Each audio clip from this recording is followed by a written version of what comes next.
TV Câmara, Campinas. Olá.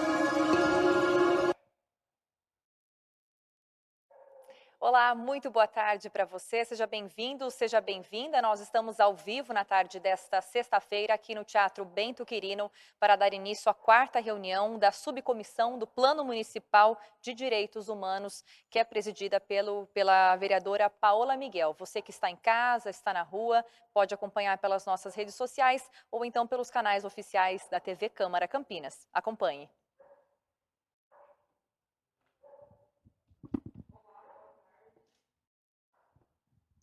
Olá, boa tarde. Estamos dando início a mais uma reunião da Subcomissão de Direitos Humanos. Dessa vez voltamos para o presencial nesse novo local.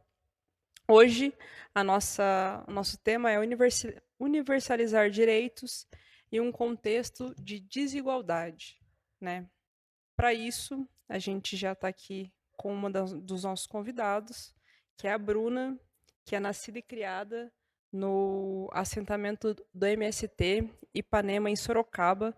Desde pequena participava ativamente na luta pela reforma agrária e as demais pautas do MST. Atualmente compõe o setor de saúde e a CCJ, cultura, comunicação e juventude, também no coletivo LGBT Sem Terra. Aos 15 anos entrou para o teatro, se formou na área técnica aos 17, atualmente é graduanda em licenciatura em Ciências Sociais pelo ProUni na PUC Campinas e integra o centro acadêmico do curso, né? Quero aqui agradecer, Bruna, sua participação conosco hoje. Eu que agradeço pelo convite. Boa tarde a todos. Boa tarde, Paola. É muito bom estar aqui com você e debater um assunto indispensável, né? Ainda mais no contexto atual. Exatamente. A gente tem mais um convidado que foi para o antigo plenário da Câmara e daqui a pouco ele está chegando aqui também, que é o Eduardo. Então, assim que ele chegar, ele vai vir para a mesa também e eu apresento. Mas para começar essa discussão, né, eu acho que é importante a gente entender um pouco mais o que é essa universalização de direitos, né? A Declaração Universal dos Direitos Humanos afirma que o reconhecimento da dignidade inerente a todos os membros da família humana e os seus direitos iguais e inelegíveis é fundamental da liberdade, da justiça e da paz no mundo. No entanto, é preciso reconhecer e identificar as diferenças para a concretização desse princípio de igualdade, né?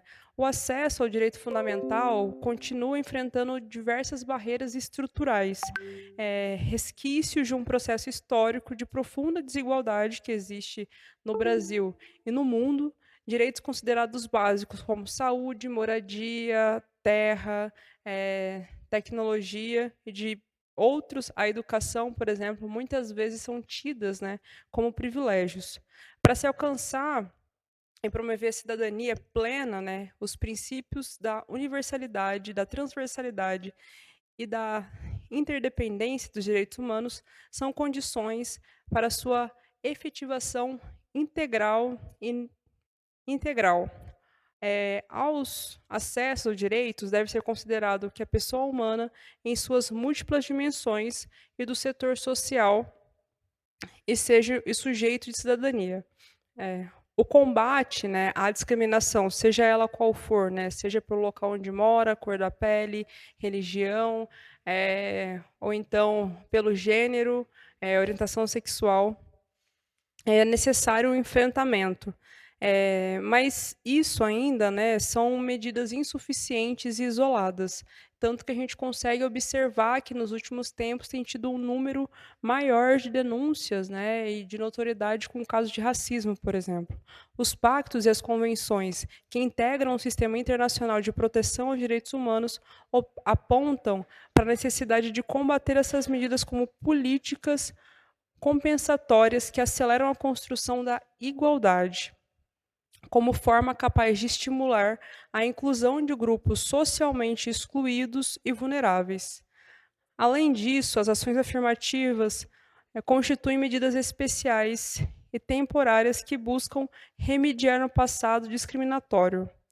No rol de movimento e grupos sociais que demandam políticas de inclusão encontram-se crianças, adolescentes, mulheres, pobres, negros, periféricos, pessoas idosas, LGBTQIA+, pessoas com deficiências, migrantes, povos originários, quilombos, ciganos, ribeirinhos, pescadores e diversas outras populações que muitas vezes são excluídas e invisibilizadas pelas políticas públicas, né? O desafio de construir um plano municipal de direitos humanos em Campinas passa, portanto, pela identificação de quais são os segmentos, né, que a gente consegue encontrar aqui na cidade de Campinas, mais ou menos vulneráveis, e a partir do diagnóstico crítico, apontar por quais caminhos o poder público, junto à sociedade civil, podem percorrer Campinas, alcançando o fato e o patamar de sermos uma cidade para todas, todos e todes. Então, quero aqui agradecer, mais uma vez, todo mundo que está aqui conosco hoje, e todo mundo que está acompanhando a gente pelas redes sociais.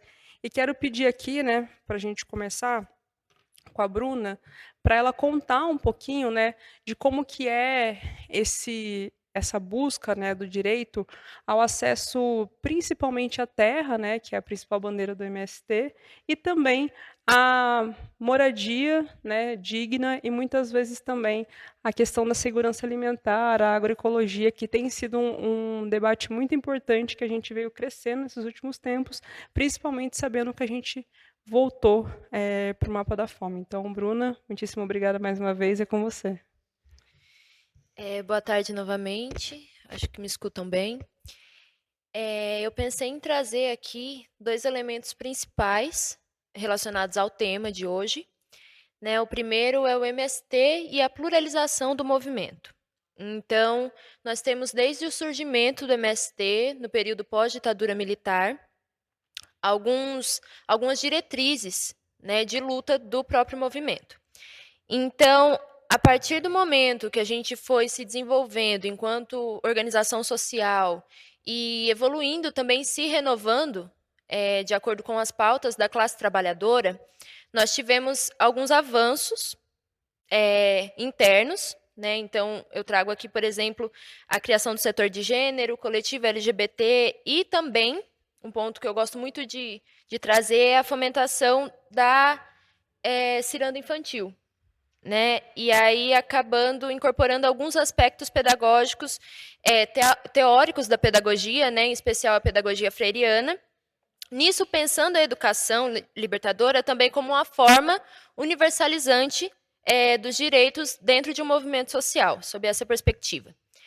E, tirando agora, puxando um pouco de sardinha para a minha área, né, que é a licenciatura, mas eu gostaria de trazer o foco um pouquinho para... Muito obrigada. Para a educação, né, dentro do MST, como forma de universalizar direitos. A ciranda infantil, ela tem também uma função de espaço de formação político-cidadã, né? Então, desde a primeira infância, ela é tida como um meio de universalizar e também formar um trabalho de base futuro para essas crianças. Um trabalho de base que vai ser trazido à frente e levado também para a escola regular. Um outro ponto é a forma como esses direitos humanos são trazidos dentro da organização, incluindo para as crianças.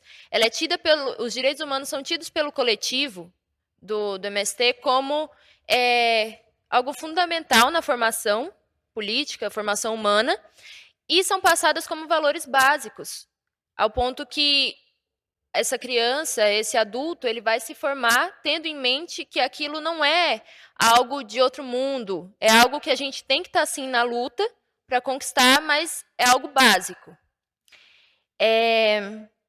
O segundo ponto, agora especificamente sobre a luta pela terra enquanto um direito humano, a gente traz nesse aspecto, né, nesse contexto de desigualdade, de retrocessos, de crise política, social e econômica, isso vindo desde o golpe de 2016, principalmente, e aí nós pensamos nos aspectos das desigualdades, em como isso vem afetando diretamente a luta do MST e as conquistas.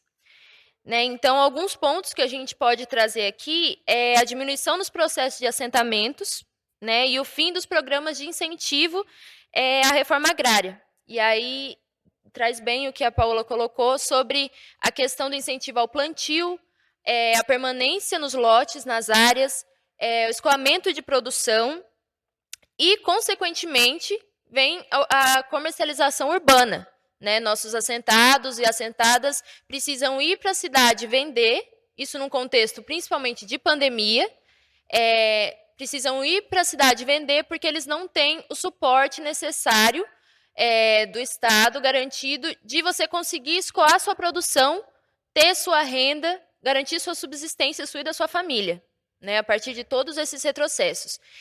E com isso, vem a diminuição também, alguns dos programas, nós tínhamos o PNAE, o PAA, o Programa de Aquisição de Alimentos, vários contatos, né, várias trocas com algumas entidades, como o Banco de Alimentos, que vem perdendo força e isso acaba contribuindo para a diminuição da distribuição, por exemplo, de cestas orgânicas, né, que garantiam muitas vezes a alimentação mensal de muitas famílias, principalmente famílias periféricas urbanas. Então, é uma bola de neve que a partir de um desmonte vem outro, um direito a menos, né, um direito básico, um direito humano a menos, recai em outro. A gente traz também alguns elementos que afetaram diretamente o MST, estão ligados a essa questão dos direitos humanos e da desigualdade, a questão das ilegalidades pandêmicas, né, que foram surgindo. É um termo criado, né, mas as ilegalidades como, por exemplo, os despejos durante a pandemia.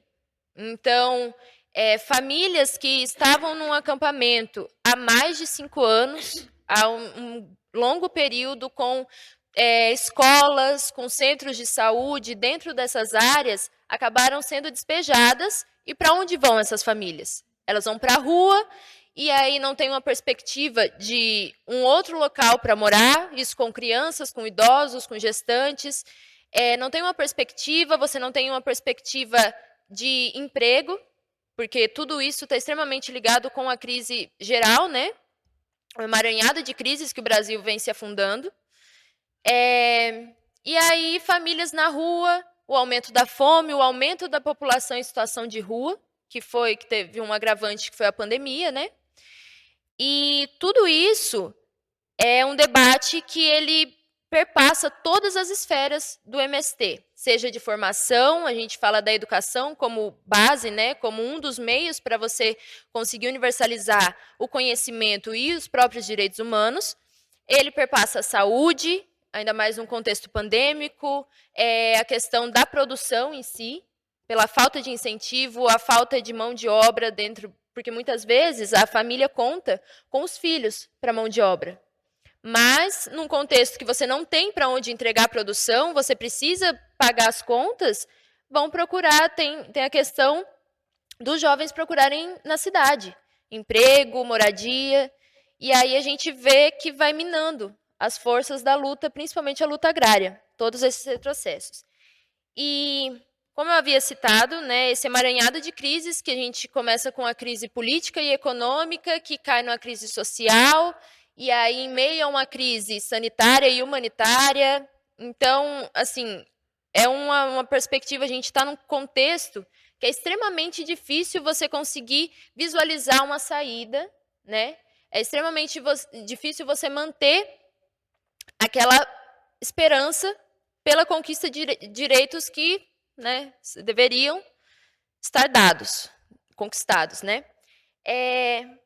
Então, acho que, se tiver mais algum ponto, apenas minhas considerações finais, mas a gente pode deixar para mais para frente. Muitíssimo obrigada, Bruna. Fiz algumas anotações aqui enquanto você colocava, né? Uma das coisas que a gente conseguiu observar aqui, essa questão da fome, né? Ela voltou principalmente no campo, assim. Então, e é onde os produtores de alimentos muitas vezes estão ali produzindo, né, plantando, eles não conseguem nem escoar essa produção. Então, essa situação, né, de ir para a cidade, vender, né, e depois recuperar, que a gente tem que lembrar que não é só o alimento que você produz, né, que você consome. Muitas vezes você precisa fazer uma complementação que você não consegue produzir ali, e esse fato faz, inclusive, com que as rendas tenham caído, né. Gostei muito de quando você trouxe como são as divisões, né, do MST, então a ciranda infantil, o estudo de gênero que está sendo debatido, como dentro do próprio MST como organização, né, a luta pela terra como um direito humano, né, que está garantido na nossa Constituição, mas muitas vezes a gente acaba ignorando isso, né, a gente acaba se esquecendo desse detalhe, e muita gente não tem acesso à terra, moradia, e é visível, né, se a gente andar no centro de Campinas, aqui próximo desse novo plenário, a gente consegue ver muitas pessoas em situação de rua.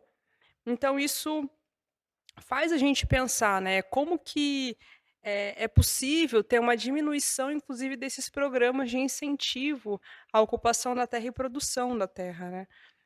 E um outro ponto que eu quero, já puxando o gancho para falar com o nosso segundo convidado, que conseguiu chegar até aqui o nosso novo plenário, teve um caso recente, né, de um militante do assentamento Marielle Vive, né, que acabou ali nesse contexto de pandemia, desespero, e sem poder também ali ter um auxílio, né, que acabou cometendo suicídio, que é um dos pontos que a gente vai tratar aqui, né. Como que esse acesso, né, essa saúde, esse acesso ao tratamento da saúde mental de qualidade também é um direito humano, né. Então, a gente tem aqui o Eduardo, né, que está justamente para falar com a gente aqui sobre a psicologia dentro do contexto de direito humano, né. E o Eduardo, ele é psicólogo clínico e social, especialista em psicologia clínica e mestrando em educação, especialista na saúde integral da população LGBT, analista do comportamento, conselheiro do ce mas é do não, é o 17?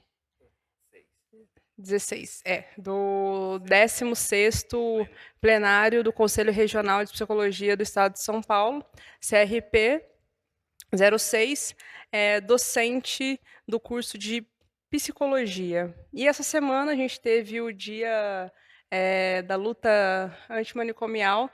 Então, e muita gente não sabe isso, né, da psicologia como sendo um direito humano, né, como muitas pessoas, muitas mulheres, a população LGBTQIA+, a juventude, nesse período de pandemia também, discutiu sobre isso. Então, como que a psicologia, né, sendo direito humano universal, que deveria ser garantido para todas, todos e todes, como que isso ainda não é universalizado e o porquê, né, aqui, trazendo um pouquinho do dia da luta antimanicomial, a gente luta, inclusive, para que não volte para aquele modelo de internação com correntes e eletrochoque, várias outras técnicas que acabam ali, né, muitas vezes sendo muito mais violentas e agressivas do que, de fato, auxiliando e ajudando, né, essa pessoa, né. E como que, inclusive, essa liberdade, né, dessa não internação é um direito humano e é o nosso direito à democracia, né. Então, Eduardo, quero agradecer aqui a sua presença. É com você. Ligar aqui. Primeiramente, boa tarde, camaradas. Paola, obrigado pelo convite. É muito bom participar sempre de debates como esse, né? Sempre enriquecedor e sempre levando informação à população, que eu acho que é o mais necessário. Eu acho que num momento de tanta desinformação, é muito importante que a gente tenha o máximo, né, de informação e de que passe com fidedignidade, né? E num momento tão grande de desinformação. Então, eu acho que você pega um gancho, Paulo, que eu acho que é muito importante, que em maio a gente tem várias lutas na psicologia, né? A gente, em Campinas, a psicologia em Campinas costuma a ter um selo que chama Lutas de Maio, né? Porque a gente tem o dia da luta antimanicomial, que é o dia 18 de maio.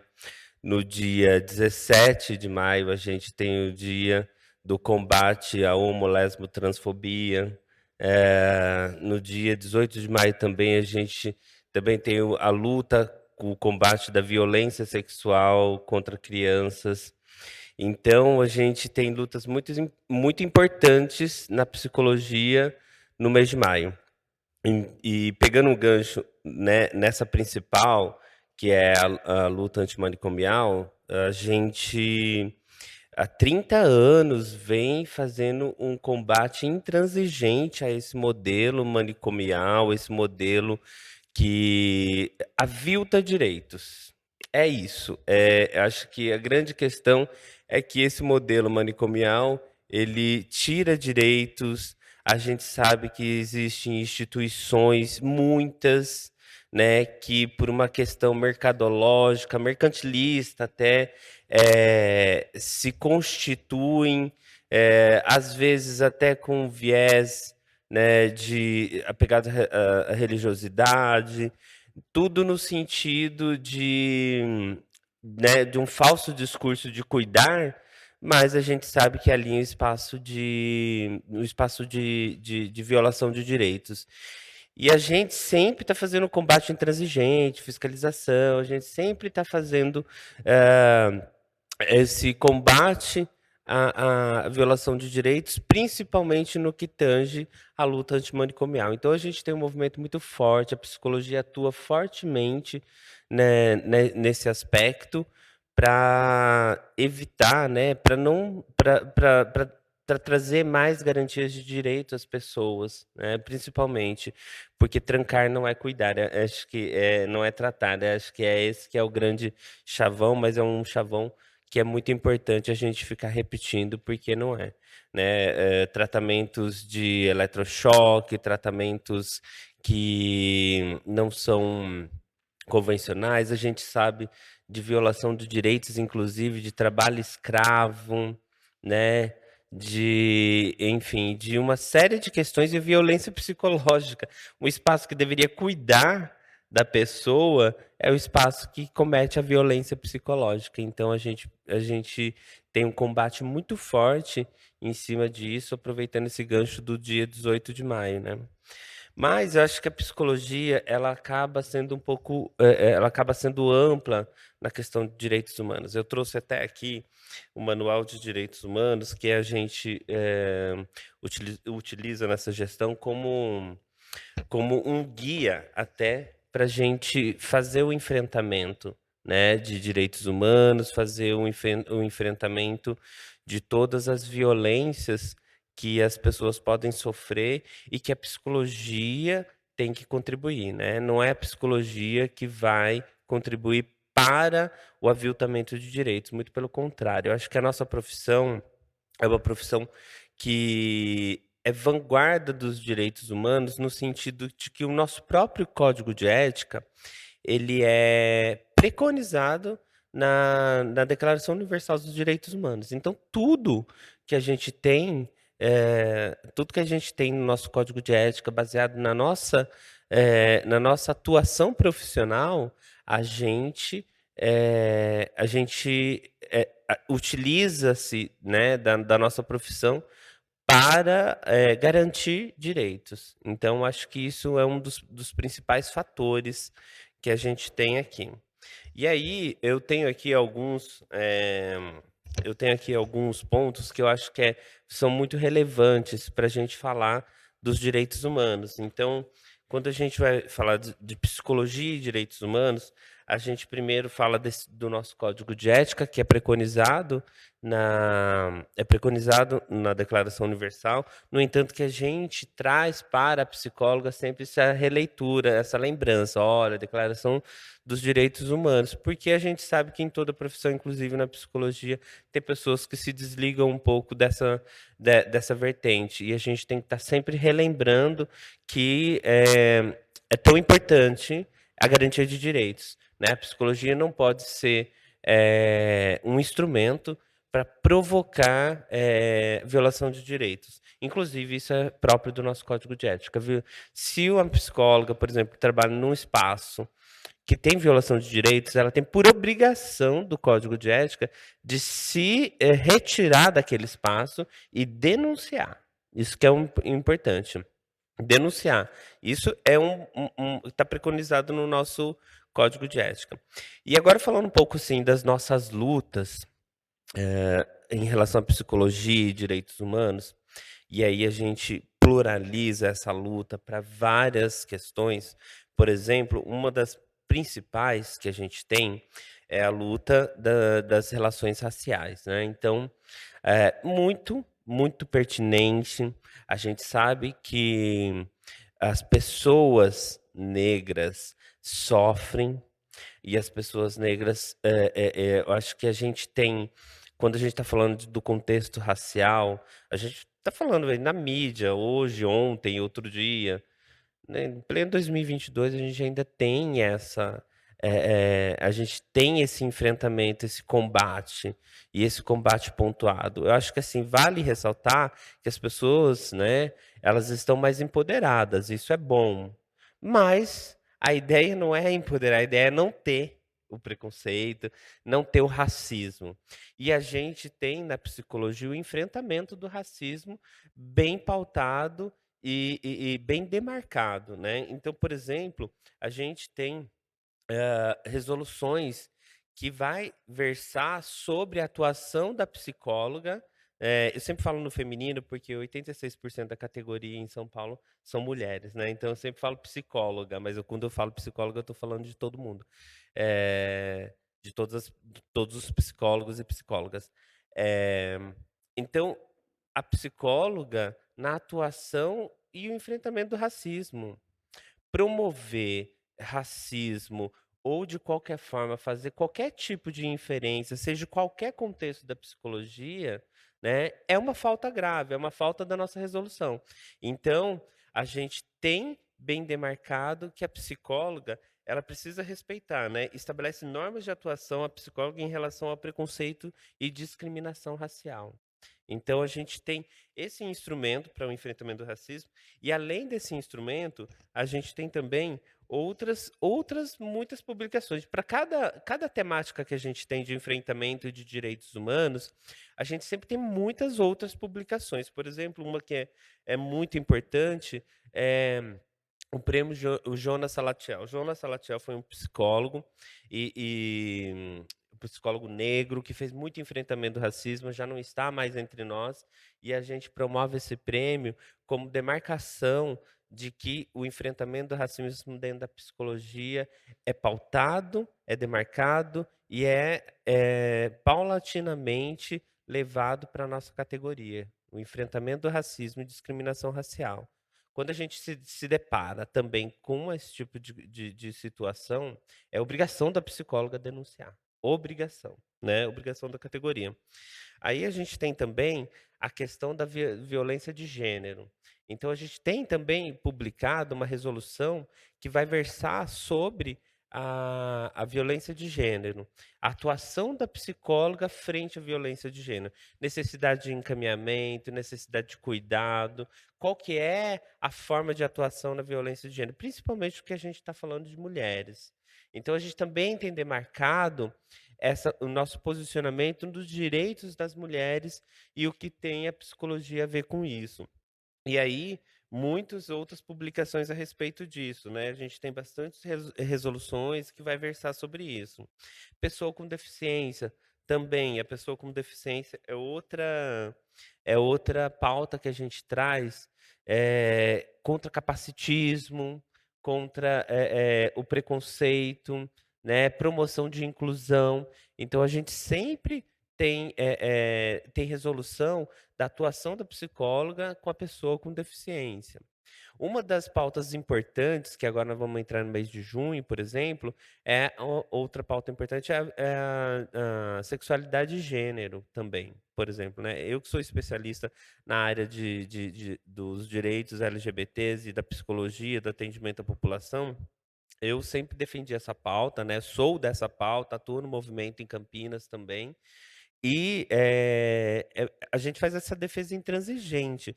No entanto, que a gente tem a resolução, a gente foi vanguarda, na verdade, nessa defesa, que em 1999 a psicologia, né, o Conselho Federal de Psicologia publicou uma resolução versando sobre a atuação da psicóloga frente à questão de sexualidade e gênero, onde a homossexualidade não poderia ser tratada como doença. Antes mesmo da mudança do CID. Então, assim, a gente já, quando a Organização Mundial da Saúde trouxe essa pauta, a gente já se antecipou e foi vanguarda na defesa dos direitos das pessoas LGBT, né? E aí, mais atualmente, em 2018, a gente publicou uma nova resolução da atuação da psicóloga frente à pessoa trans. Porque a gente sabe que a pessoa trans também sofre, e sofre de uma forma que os espaços da psicologia precisava ter isso muito bem pontuado para não provocar mais violência com a pessoa trans. A pessoa trans já é tão violentada no dia a dia, violência estrutural, então a gente também traz essa pauta.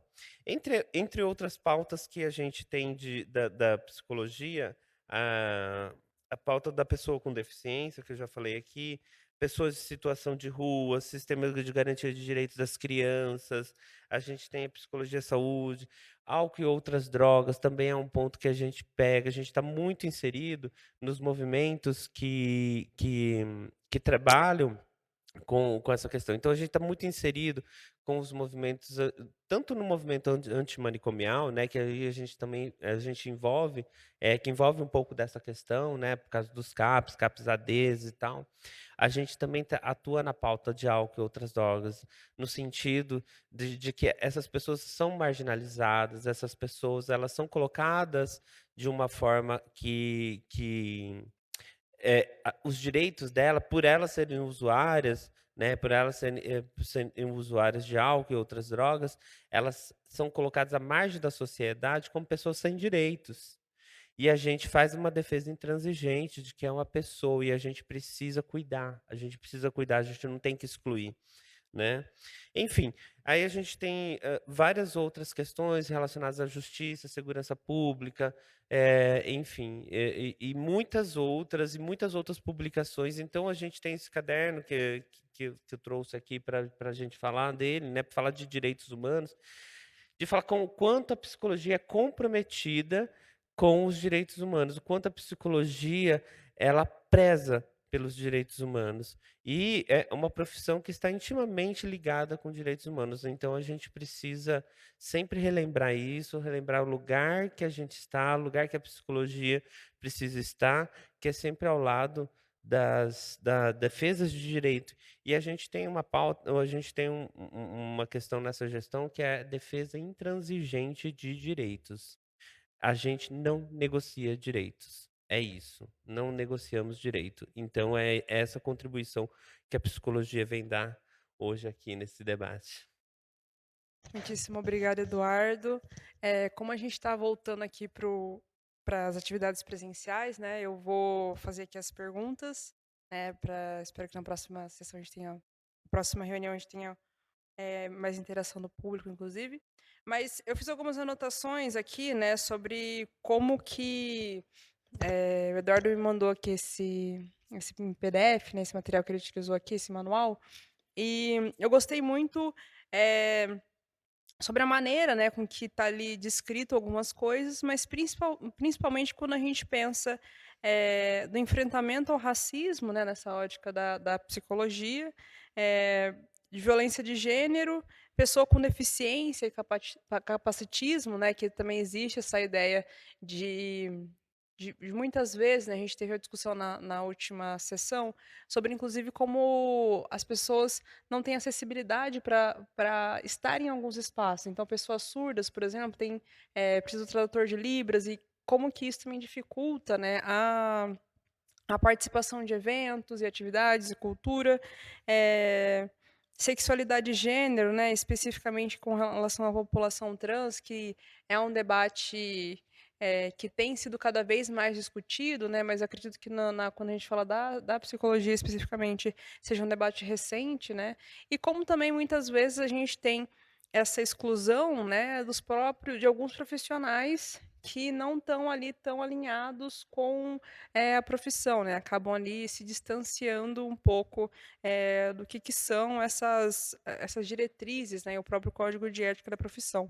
Então, e anotei, né, trancar não é cuidar, tratar, porque existe uma ideia, né, de que você trancar, tirar a liberdade de alguém, você está tratando, você está ajudando essa pessoa, quando na verdade a gente precisa ter justamente dar liberdade, né? Mas o que eu gostaria de perguntar aqui pro Eduardo é como que a gente poderia, por exemplo, universalizar esse acesso a psicólogos, por exemplo. A gente tem visto nesses últimos tempos, né, algumas coisas acontecendo. O primeiro movimento de mulheres, né, mães que tiveram as suas dupla, tripla, quádrupla jornada ali triplicada durante a pandemia, e isso fazendo com que elas ainda estejam num limbo emocional, né? Se eu não me engano, 49% de mulheres ainda se encontram no limbo emocional, não acredita que estão no limbo emocional. E também com esse retorno às aulas, a gente tem visto, não sei o termo correto, mas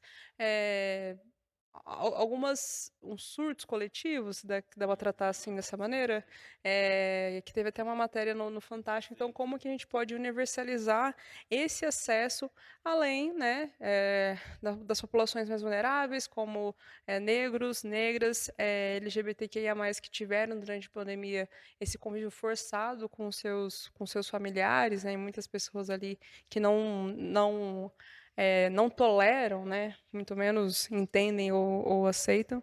E também se você conseguiu observar nesse último período um crescimento de busca, né, pelos profissionais, principalmente quando a gente fala desse profissional social, né, porque ainda não é vista como os planos de saúde, o próprio SUS não consegue dar conta nem vazão das demandas que chegam, assim. Então, eu queria que você comentasse um pouquinho isso. Muito bem lembrado. Eu acho que essa questão de universalização da psicologia, eu acho que assim, tem a história da psicologia, porque se a gente, eu como docente sempre estou dialogando com os meus alunos a respeito disso, de que a psicologia, ela é uma profissão elitista.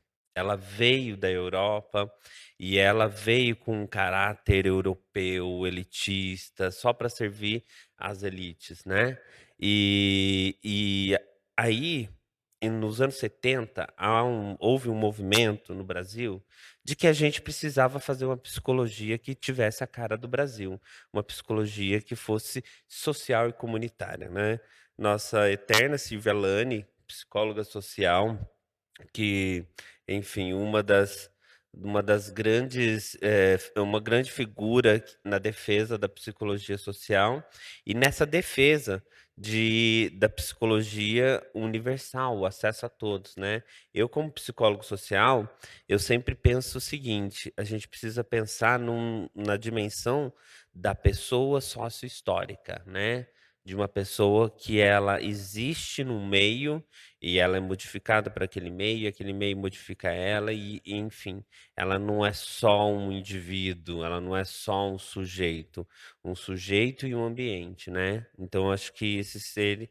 E aí quando a gente vai falar de universalização, eu acho que é bem interessante, porque dentro da psicologia social, uma psicologia que é voltada para as comunidades, né? Quando tem essa virada nos anos 70 dessa psicologia com essa pegada social voltada para as comunidades, voltada para a cara do Brasil, aí a gente tem além dessa virada, a gente tem alguns projetos que começam a ecoar pelo Brasil, né? Muitos projetos que começam a ecoar. Esses projetos eles vão desde atendimento às comunidades, povos tradicionais, pautas específicas, e aí a gente passa a ter psicólogos engajados né, na oferta da psicologia gratuita. Então, por exemplo, hoje a gente tem, na realidade, nos espaços institucionais, vamos dizer assim, por exemplo, clínicas e escolas, né, que fornecem serviço gratuito de psicologia. A gente tem alguns espaços específicos, mas a gente acha que ainda é carente. E a gente enfrenta uma outra questão, que é o voluntarismo, né? Porque a psicologia ela não pode ser desse caráter voluntarista, né? De assim, vou sair atendendo uma comunidade X. A gente tem toda uma questão técnica e ética para poder prestar esse serviço de forma voluntária. Então, sempre que a gente encontra serviço de psicologia gratuito, né, essa universalização, essa tentativa de universalização, porque às vezes a gente ainda não tem um plano amplo, por exemplo, uma amplitude de oferta de psicologia gratuita para as pessoas, né? Então, a gente sempre cuida para que esse serviço seja de qualidade. Se for ofertado, tem que ser de qualidade, né? Então, e tem que ser dentro de toda a ética e técnica e regulamentação necessária. Mas houve também uma procura muito grande do serviço de psicologia, principalmente a pandemia, né? No início da pandemia, a gente viveu um retrocesso, porque as pessoas não estavam acostumadas à psicologia online, né? Aí a gente tem um boom da psicologia online. Por exemplo, a gente tinha, na época, antes da pandemia, 3.000 profissionais cadastrados no estado de São Paulo. Daí a gente, de um mês para o outro, a gente teve um pedido de cerca de 30.000. É muita coisa. A gente tem cerca de 100.000 psicólogos no estado de São Paulo, né? Cerca de 100, 110 por aí. E aí a gente tem um boom de pedidos de online, e aí a gente começa a ver que as pessoas começam a adoecer com a pandemia, adoecer psicologicamente, e começa esse serviço a ser pluralizado, ofertado. E aí a gente tem que cuidar, mais uma vez, para que esse serviço seja de qualidade, né? Tiveram várias plataformas, existem ainda plataformas que oferecem serviços de psicologia gratuitos, só que a gente sempre recomenda muito cuidado com essas plataformas. Ainda acho que a gente está aquém do que deveria dessa universalização, para te responder, sabe, Paula? Mas acho que a gente está caminhando dentro de uma psicologia social que forneça, né, mais espaços. Eu acho que hoje é muito pulverizado ainda, né? Mas a gente está caminhando para que forneça esses espaços de universalização.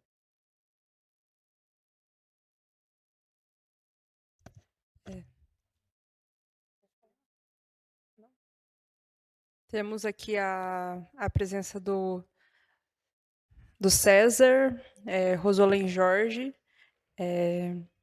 assessor de gabinete, né, da secretária de Assistência Social, Vandecléia Moura, que é na pasta de Assistência Social, Pessoa com Deficiência e Direitos Humanos. Muito obrigada aqui pela presença. Quer subir aqui? Pode vir aqui. Eu vou fazer uma pergunta aqui para a Bruna também. Nesse contexto, né, de pandemia, eu acompanhei um pouco a organização né, de como que o acampamento tem ali principalmente o acampamento Marielle Vive, né, tem se organizado, e aí, com relação à organização interna, esse primeiro momento de fechamento, né, e divisões de tarefas internas, mas é uma coisa que eu acho que é legal, assim, falar um pouco mais detalhadamente, você principalmente que faz parte do coletivo da saúde, como que são divididas as tarefas internas, né? Eu sei que vocês têm uma cozinha comunitária, divisão das tarefas. Aqui no Marielle tem uma horta, né, que tem essas divisões. Mas o que eu sinto é que todas as pessoas que estão ali, né, assentadas em outros locais acampadas, tem justamente essa divisão de tarefas, esse trabalho de comunidade, né? Porque eu acho que é uma das dificuldades que a gente tem, né, quando a gente não está inserido no movimento, é de entender como que funciona isso, né? Essa universalização, inclusive, de acesso aos recursos básicos, que aqui a gente acaba não tendo muitas vezes, mas a partir do momento que você está dentro do MST, do movimento, né, independente dele qual for, você tem essas divisões, essa universalização, esse acesso, esse trabalho quase como se fosse uma mini cidade ali dentro. Eu queria que você explicasse também isso para a gente. É uma pergunta que eu já ouvi várias vezes sobre essa questão do funcionamento, da divisão por setores, por coletivos. É muito interessante porque é uma divisão que, a partir do momento que você entra na organização, você já vai sendo direcionado a partir do que você tem mais afinidade, né, para alguma área. E é uma questão de uma organização horizontal, né? Nós temos as divisões da direção estadual, direção nacional, regional, mas ao passo que no encontro, por exemplo, do MST, você vai ter alguém da direção nacional junto com o pessoal que não é da direção, né? Os outros militantes, eles vão estar ali na tarefa, tem a divisão por regional, a louça é a briga, a louça é da regional de Sorocaba, a louça é, enfim, são divisões assim que parecem básicas, mas são indispensáveis para conseguir ter essa convivência, porque é um movimento muito grande, são muitas pessoas, então se não tiver um mínimo de organização, e nesse sentido não uma organização vinda de cima, né? É uma organização horizontal. Todo mundo tem o seu papel, é indispensável o papel de cada um. E dentro das áreas, ainda com essa divisão dos setores, né? Produção, educação, nós também entendemos que sem isso não funcionaria no sentido de projetos, por exemplo. Os projetos que hoje nós não temos mais por conta dos cortes, mas é um projeto de aquisição de alimentos. Você precisa fazer um levantamento das famílias, você precisa de alguém da frente de massa, você precisa de alguém da produção, alguém da educação, um projeto voltado à construção de uma nova escola, como é o caso do meu assentamento em Sorocaba, na verdade é Iperó, região de Sorocaba. Nós vamos ter a construção agora de uma escola do campo, e a gente percebe a importância de todos os setores nessa organização, nessa luta. Quem vai para a frente da Secretaria de Educação, da Prefeitura, é principalmente a frente de massa que organiza, mas está ali também o pessoal da educação, organizando os estudantes, está ali o pessoal da saúde, acompanhando sempre, que é um papel indispensável. E eu acho muito interessante porque é meio que um consenso coletivo de que a gente entende que para funcionar precisa de todo mundo, precisa da coletividade. Da mesma forma que a formação, o conhecimento, a luta vai ser passada para todos, né? Vai ser transmitida a todos numa plenária, no encontro, é importante pensar que a tarefa também, as tarefas. E vários outros fatores que entram nisso também. Por exemplo, com a criação do setor de gênero, vem a pauta, né? Isso há muito tempo, anterior a mim, vem a pauta da paridade de gênero. Então, nós temos, dentro dos espaços de formação, dos espaços de direção e coordenação, a paridade. Nós precisamos de 50% companheiros, 50% companheiras, que é para garantir que a companheira não vai precisar ficar em casa com a criança ou cuidando da casa enquanto o companheiro vai para a atividade, porque é uma questão que o conhecimento não vai chegar para ela da mesma forma, né? Então, não sei se eu respondi, mas acho que é nesse sentido. Não, respondeu sim. Acho que mostra também, né, como que existe dentro do próprio movimento, assim, essa universalização dos espaços de direção, né? Você falou do setor da educação, da saúde, que são muitas coisas, muitas vezes acabam faltando, né? Para muitas pessoas aqui, assim, essa dificuldade de continuar tendo acesso, né, a uma educação de qualidade, uma saúde de qualidade, uma alimentação de qualidade, e a gente consegue enxergar justamente essa organização para que todas, todos e todos ali sejam incluídos e participativos dentro dessa construção. Eu acho que isso é o mais interessante, assim, enquanto movimento. Estamos chegando aqui nas nossas considerações finais, né? Quero agradecer aqui todo mundo que está aqui conosco. Vou pedir para a Bruna começar aqui com as considerações finais. Se eu me estender muito, a gente vai até às 8 da noite. Então, acho que foi uma mesa extremamente bem construída, muito interessante. Eu adorei ouvir você falando. E no sentido de movimento social, de militância, de luta por direitos, é importante a gente lembrar que a gente está num ano extremamente de luta. Todos os anos são, mas a gente está num ano que a luta vai ser construída na rua, nas universidades, nas câmaras, nos espaços políticos partidários e nas urnas. Então é importante a gente sempre levantar essa pauta, essa bandeira de que os direitos são conquistados. E, afinal, eles são negados à classe trabalhadora, então é a classe trabalhadora que vai conquistar esses direitos. E é isso, esse ano tem muita luta, e através disso a gente vai conquistar muita coisa ainda.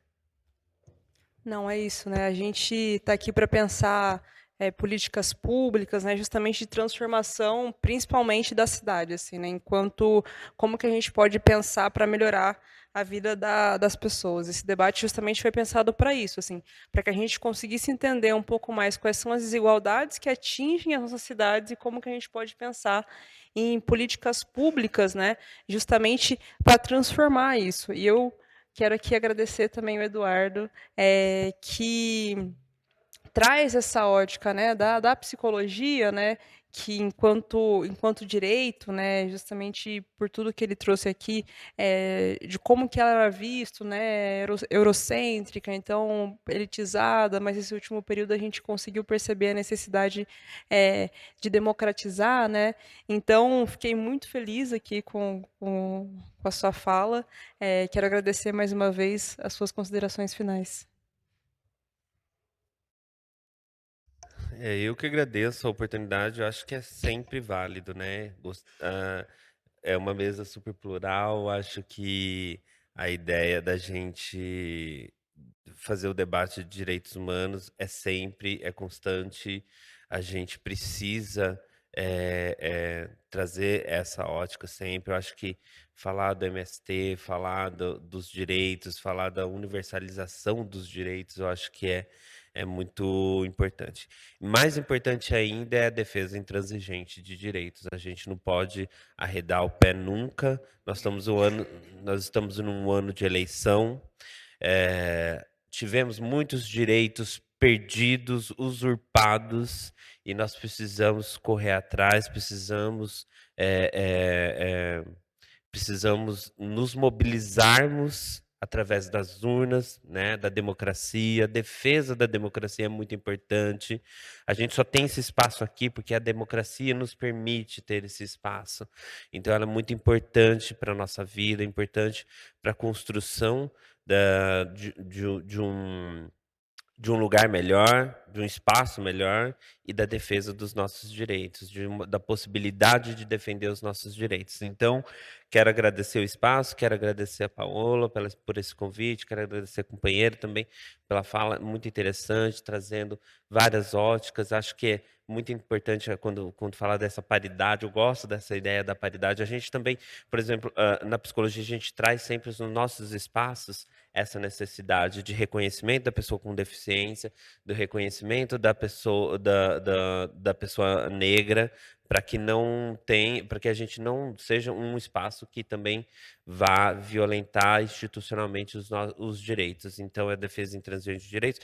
No entanto, que nós temos na psicologia, no Conselho Regional de Psicologia de São Paulo, uma comissão permanente que, independente de gestão que estiver lá, tem que ter essa comissão, que é a Comissão de Direitos Humanos e Políticas Públicas. É para a gente pensar constantemente direitos humanos e políticas públicas. É para isso que a gente constrói uma psicologia. Então, obrigado mais uma vez. Nossa contribuição fica por aqui, mas sempre que nos for solicitado, estaremos aqui para poder contribuir. Muito obrigada, Eduardo. Quero agradecer aqui o César, também representando a secretária Vandecleia Moro, que é a secretária municipal de assistência social, pessoa com deficiência e direitos humanos. A gente tem trabalhado juntos aí para tentar discutir um pouco melhor a cidade e pensar, né, como que a gente pode melhorar essa atuação do município de Campinas com as populações mais vulneráveis, né? A gente percebeu que durante a pandemia essas desigualdades acabaram ali crescendo e a gente agora tem essa missão de tentar diminuir esses abismos que a pandemia e outros contextos sociais também foram aí aprofundando. Direitos humanos, né? A universalização de direitos é mais do que necessário para a gente conseguir transformar a nossa sociedade, né? E como já foi dito aqui muito bem pela Bruna e pelo Eduardo, a maneira que a gente tem de fazer isso, né? Se a gente tem democracia, se a gente está aqui hoje no plenário, se a gente pode falar, se a gente pode, inclusive, expor as nossas necessidades, é através da política, né? Uma coisa que a gente tem visto muito é justamente a criminalização da política. Então, debater, inclusive, né, as nossas desigualdades, os nossos problemas, os nossos anseios e como que a gente pode melhorar. Esse ano é um ano fundamental para que a gente consiga, mais uma vez, colocar, né, nos colocar na centralidade desse debate e, quem sabe, mudar completamente nossa realidade. Então, gente, essa foi mais uma reunião, né, da Subcomissão de Direitos Humanos. A gente está gerando um documento, inclusive, por isso que eu estou muito grata com o Eduardo por ter mandado esse documento para a gente, esse manual, para que a gente consiga aprofundar isso em texto. Quero agradecer muito a Bruna que está aqui, que a gente possa conversar mais e aprofundar mais essa questão das organizações. E esse documento a gente está construindo justamente para que a gente consiga apresentar para a Prefeitura Municipal todos esses estudos que a gente conseguiu fazer até aqui. Então, quero aqui agradecer todo mundo que está aqui no plenário, todos os funcionários, todo mundo que acompanhou a gente pelas redes sociais, e dou por encerrada mais uma reunião da Subcomissão de Direitos Humanos aqui da cidade de Campinas.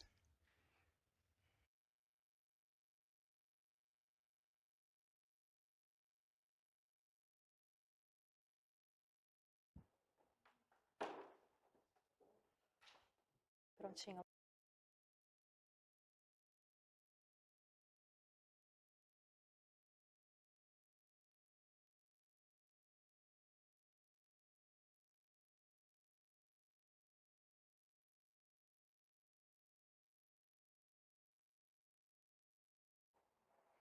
Estou ao lado da vereadora Paola Miguel, que preside essa subcomissão do Plano Municipal de Direitos Humanos. Vereadora, primeiramente, boa tarde. Muito se falou hoje sobre políticas públicas, sobre preservação dos direitos sociais. Como é que a gente contribui para os debates com essa conversa de hoje? Primeiro, quero agradecer nossos convidados. O mais importante é a gente conseguir entender quais são as realidades que nós estamos inseridos, né? Então, quais são as vulnerabilidades que nos atingem para a gente começar a pensar em política pública. A reunião de hoje foi basicamente sobre isso, assim, como que a gente tem alguns movimentos sociais, como eles se organizam para universalizar os direitos, né, ali das pessoas, como educação, saúde, alimentação, né? Muitas pessoas que muitas vezes não conseguem encontrar isso fora desse contexto. E dentro do âmbito da psicologia, né, que também é um direito universal, mas isso ainda não é garantido. Então, entender um pouquinho o contexto histórico, de onde vem e como que a gente pode pensar em políticas públicas para que mais pessoas consigam ter acesso a esse direito. Vereadora, a pandemia da qual, felizmente, estamos quase saindo, trouxe uma ruptura nessa questão dos direitos universais? Eu acho que ela não trouxe uma ruptura, mas eu acho que a gente começou a entender um pouco mais, né, que alguns direitos adquiridos, né, por uma boa parte da população, eles não foram, não é exatamente isso que aconteceu, porque muita gente perdeu o acesso a eles. Então, quando a gente fala de alimentação de qualidade, transporte de qualidade, saúde de qualidade, moradia de qualidade, isso não existe mais. Então, o que a gente tem que avançar, né, para diminuir esses abismos sociais que foram, não vou falar que eles foram criados, mas eles foram aprofundados pela pandemia, né, coisas que muitas vezes a gente conseguia resolver por ter um poder econômico mais elevado e agora a gente não consegue mais. Então, como que a gente pode diminuir esses abismos sociais que a pandemia ali aprofundou? Alguma agenda que a gente já possa divulgar, vereadora, dessa subcomissão? A gente está construindo agora, né, um relatório que é a junção de todos esses debates que a gente fez aqui, né? Debates com temas mais amplos, mas justamente porque a gente está pensando num plano municipal de direitos humanos, né? E agora, no mês de junho, sem dúvida, a gente vai discutir muito a questão LGBT na Comissão de Direitos Humanos. Ok, vereadora, obrigada pela sua participação. Bom fim de semana e até a próxima. Muito obrigada para você também. Nós também agradecemos a você aí de casa pela sua audiência, pela sua participação, pelo seu engajamento, já desejando um bom fim de semana e já antecipando o convite para que segunda-feira você esteja ligado com a gente. Estaremos aqui ao vivo no Teatro Bento Quirino já a partir das 2 horas da tarde, com uma reunião solene, mais adiante também outra reunião de comissão e à noite, a partir das 6 horas da tarde, a terceira reunião ordinária de 2022 da Câmara de Campinas. Até lá!